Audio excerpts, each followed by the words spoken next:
જય મુરલીધર વિદ્યાર્થી મિત્રો, અત્યારે ચોમાસાની ઋતુ ચાલી રહી છે અને બધી જગ્યાએ ધોધમાર વરસાદ વરસી રહ્યો છે.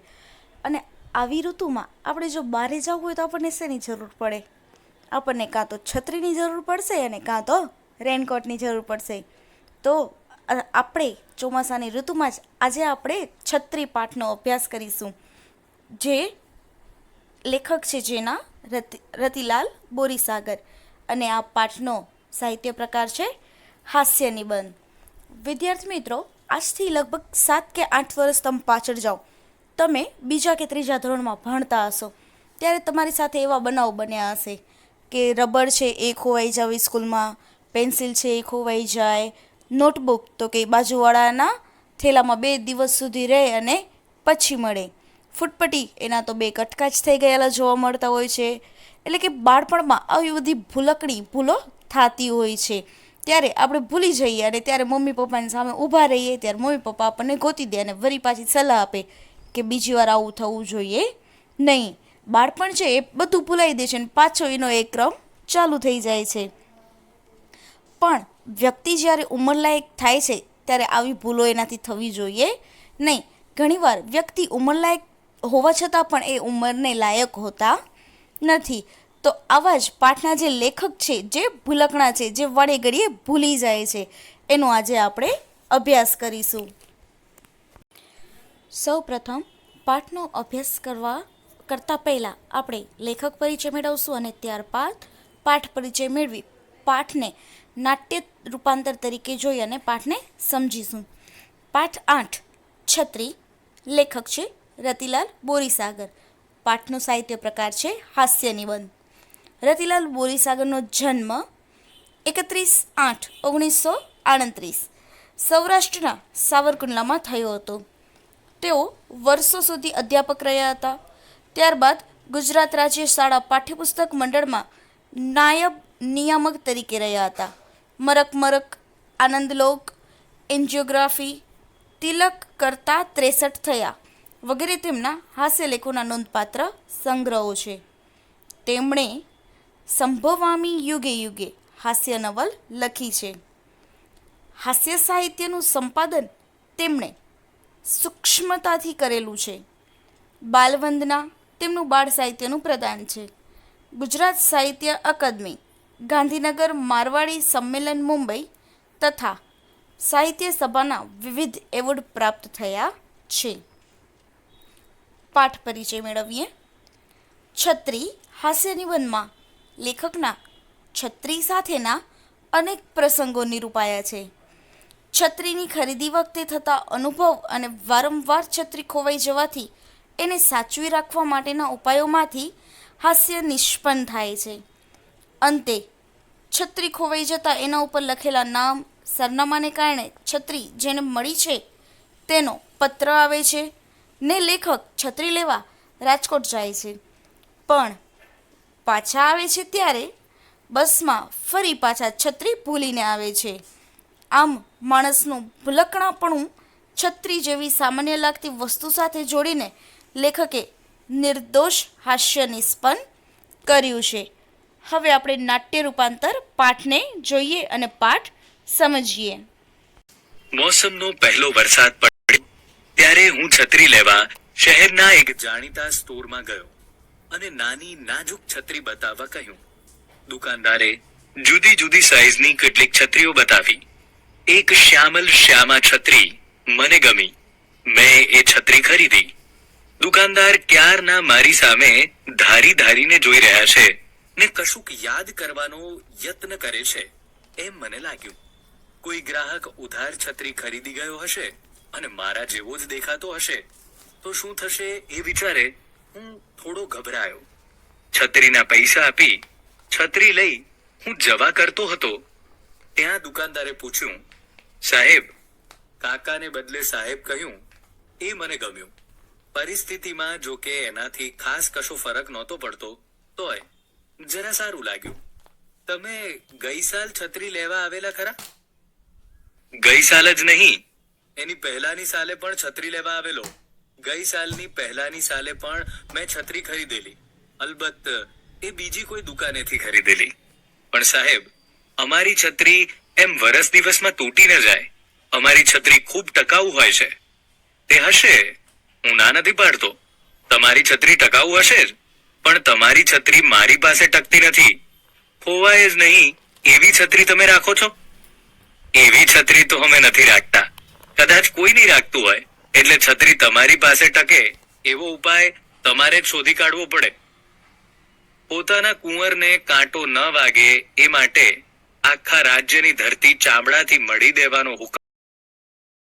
એક માણસે કુંવર માટે ચામડાના બૂટ સીવી આપ્યા હતા. કદાચ રવિન્દ્રનાથ ટાગોરની આ વાર્તા છે.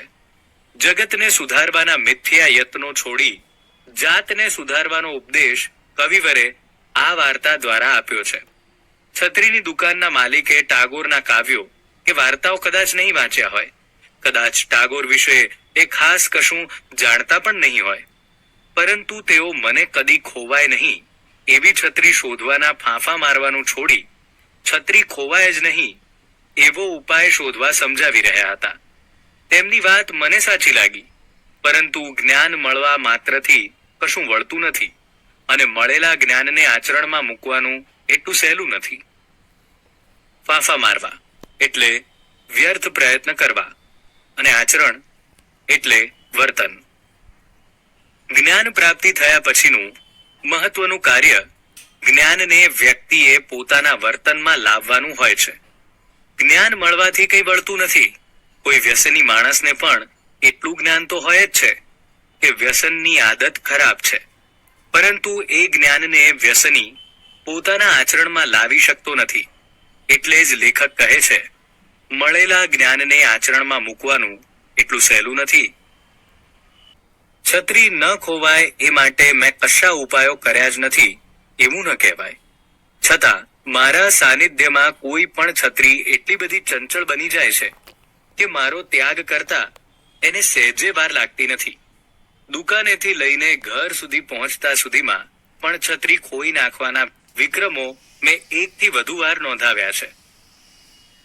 સાનિધ્ય એટલે નિકટતા, અને ચંચળ એટલે અસ્થિર. તમે ગળામાં માળાની જેમ મોટી દોરી રાખો, એ દોરી સાથે છત્રી બાંધો. છત્રી ખુલી શકે એટલી મોટી દોરી રાખજો. વરસાદમાં ભીની થયેલી છત્રીથી શર્ટ ભીનું ન થાય એ માટે ઉપરના ભાગે ઓછાડ વીંટી રાખજો. તમે છત્રી સાચવવા તમારી સાથે ને સાથે ફરે એવો પગારદાર માણસ રાખો. કેટલાક લોકો બહાર જવાનું હોય તેટલા વખત પૂરતો ડ્રાઈવર રાખે છે, તેમ તમે આવો 2-3 કલાક પૂરતો પગારદાર માણસ રાખી શકો. તમે ચાતુર્માસમાં ઘરે જ રહો, એકટાણા કરો અને પ્રભુ ભજન કરો.